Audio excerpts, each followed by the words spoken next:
Into के आ जाएगा जी। और ये आपने ग्रेडियंट लिख लिया। इसकी कुछ प्रॉपर्टीज़ हैं, जिस प्रॉपर्टीज सिंपल सी प्रॉपर्टीज हैं। सिंपल मैं आपको बता देता हूँ, ज़्यादा इसकी बारीकी में हम नहीं जाते। सिंपल आपने ये बेसिकली प्रॉपर्टीज़ हैं कि ये प्रॉपर्टीज़ आपको पता होनी चाहिए कि सबसे पहले अगर आप ग्रेडियंट निकालें, अगर ग्रेडियंट के लिए लिखा हुआ है कि एट एक्स वाई कोई भी पॉइंट है सरफेस के ऊपर has its maximum slope in the direction of gradient. अगर स्लोप मैक्सिमम है तो उसका जो नॉर्म है वो पॉजिटिव होगा। ठीक है बेटा, अगर स्लोप मैक्सिमम है तो उसका जो नॉर्म है वो पॉजिटिव होगा। ये जो नॉर्म ऑफ द ग्रेडियंट है बेटा, ये बेसिकली नज़र जो आपको चीज़ आ रही है, ये जो चीज़ आपको नज़र आ रही है, ये नॉर्म ऑफ द ग्रेडियंट है। ये ग्रेडियंट का नॉर्म लगा दिया। अगर ये पॉजिटिव आए तो इसको कहते हैं मैक्सिमम स्लोप। इसके बाहर ये गलती से मैंने यहाँ पे माइनस का निशान मिस कर दिया।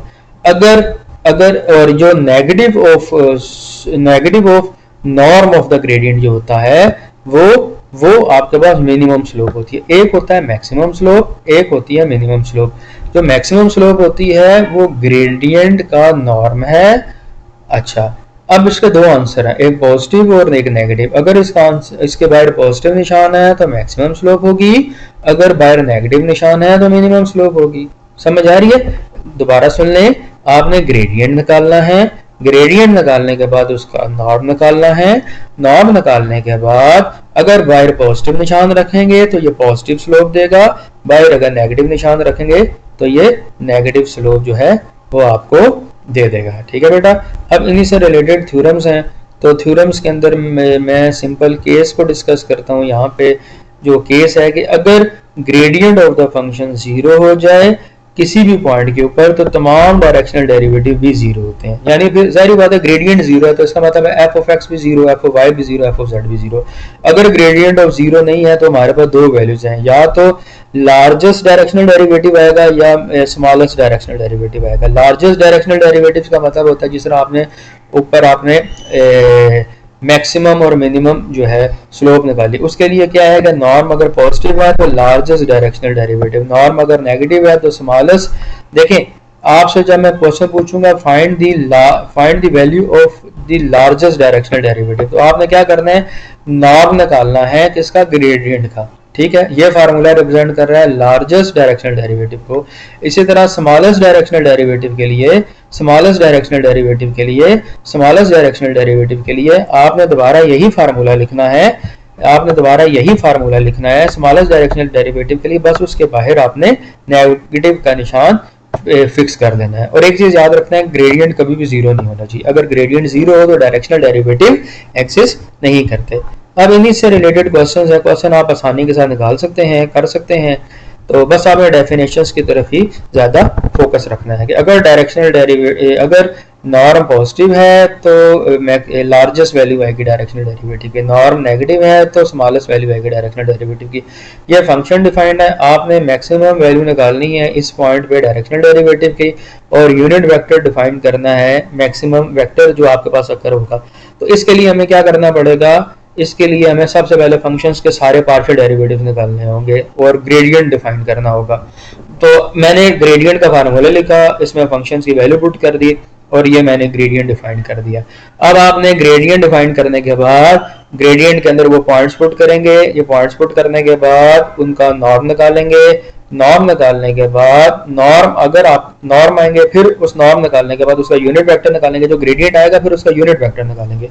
ठीक है बेटा, ग्रेडियंट जो आएगा उसका यूनिट वेक्टर निकालेंगे। तो यूनिट वेक्टर किसके इक्वल होगा बेटा, वो vector divided by norm of that vector. तो हमने जो यूनिट वेक्टर निकालना है वो ग्रेडियंट का यूनिट वेक्टर निकालना है। तो इसके लिए हम क्या करेंगे, कि जो आपके पास आ रहा है उसके लिए हम क्या करेंगे, जो ग्रेडियंट ऑफ द फंक्शन है उसको हम डिवाइड कर देंगे, जो ग्रेडियंट ऑफ द फंक्शन है उसको हम डिवाइड कर देंगे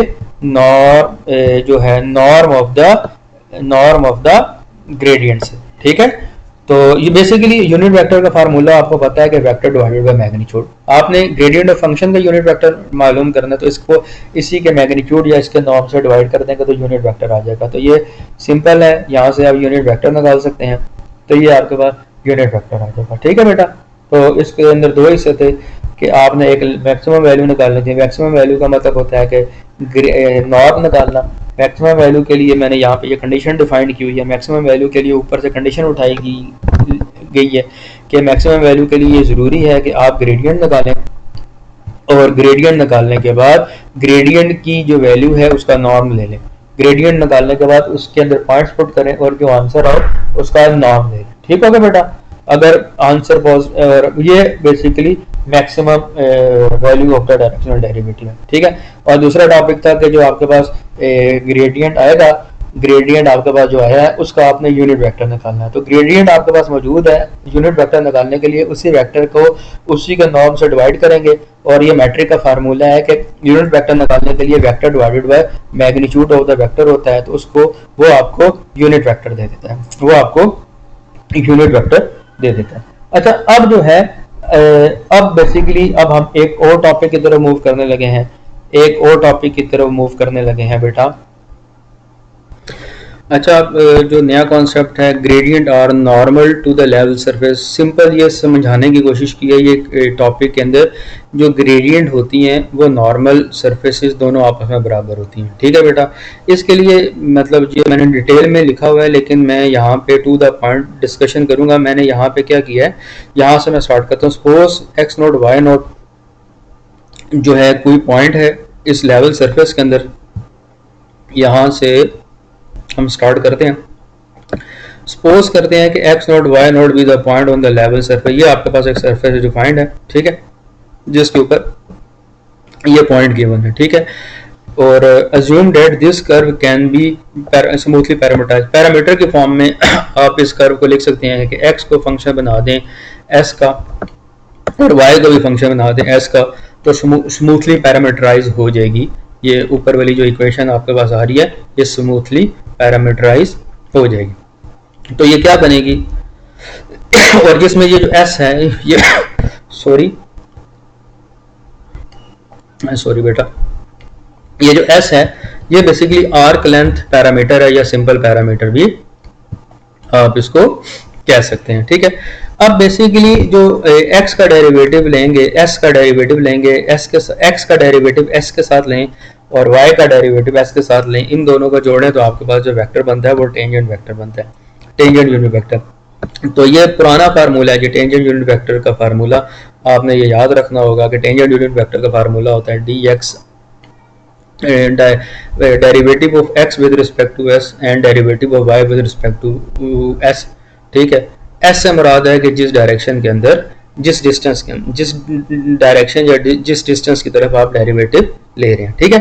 t क्या चीज़ है, t gives a direction along which मतलब ये है कि t बेसिकली आपको डायरेक्शन दे देगा जिस डायरेक्शन में आप इंस्टेंटेनियस रेट ऑफ चेंज ले। ये लिखा हुआ है कि instantaneous rate of change of the function जो है वो आप ले रहे हैं। ठीक है बेटा? अच्छा, अब आपको ये पता होना चाहिए ये आपके पास जो है नॉर्मल वेक्टर है, ये आपने लिख दिया नॉर्मल वेक्टर, और मैंने आपको बताया जो gradient of the function, sorry ये आपने लिख दिया टेंजेंट वेक्टर, और जो ग्रेडियंट ऑफ द फंक्शन है, जो ग्रेडियंट ऑफ द फंक्शन है वो नॉर्मल वेक्टर। अगर ये नॉर्मल वेक्टर है तो इन दोनों का डॉट प्रोडक्ट किसके इक्वल होना चाहिए, इन दोनों का डॉट प्रोडक्ट 0 के इक्वल होना चाहिए। तो मैंने यही लिखा हुआ है कि इन दोनों का जो डॉट प्रोडक्ट होगा वो किसके इक्वल होगा, 0 के इक्वल होगा। अगर इन दोनों का डॉट प्रोडक्ट 0 है तो हम ये कह सकते हैं कि directional derivative of the function in the direction of t, directional derivative of the function in the direction of t equal to 0। ठीक है। तो आपने इस चीज को पैरामीटर की फॉर्म में लिखना है, मतलब वेरिएबल्स की फॉर्म में लिखना है, तो हम इसको यूं कह सकते हैं बेटा, इसको लिखने मतलब ये है कि बेसिकली यहाँ पे ग्रेडियंट ऑफ f है, ग्रेडियंट ऑफ f की वैल्यू पुट कर दी। ठीक है। यहाँ पे टेंजेंट वेक्टर है, ये टेंजेंट वेक्टर की वैल्यू पुट कर दी, यहाँ पे डॉट प्रोडक्ट से इक्वेशन बना दी। ठीक है। तो ये आपने ये जो इक्वेशन लिखी है ये बेसिकली रिप्रेजेंट कर रही है, ये बेसिकली ये नीचे सेंटेंस है, ये नजर आ रहा है कि ये gradient should be normal to the level surface at any point on the curve. ठीक है। तो अगर ग्रेडियंट जो है वो नॉर्मल है, मतलब gradient of the vector normal vector है या नॉर्मल वेक्टर के पैरेलल है, और वो किसका नॉर्मल वेक्टर, किसी भी लेवल सरफेस का नॉर्मल वेक्टर और किसी भी पॉइंट के ऊपर। ठीक है। बस सिंपल ये याद रख लें कि ग्रेडियंट जो होता है वो normal to the normal vector होता है। ग्रेडियंट जो होता है वो नॉर्मल वेक्टर होता है किसी भी पॉइंट के ऊपर किसी भी लेवल सरफेस का।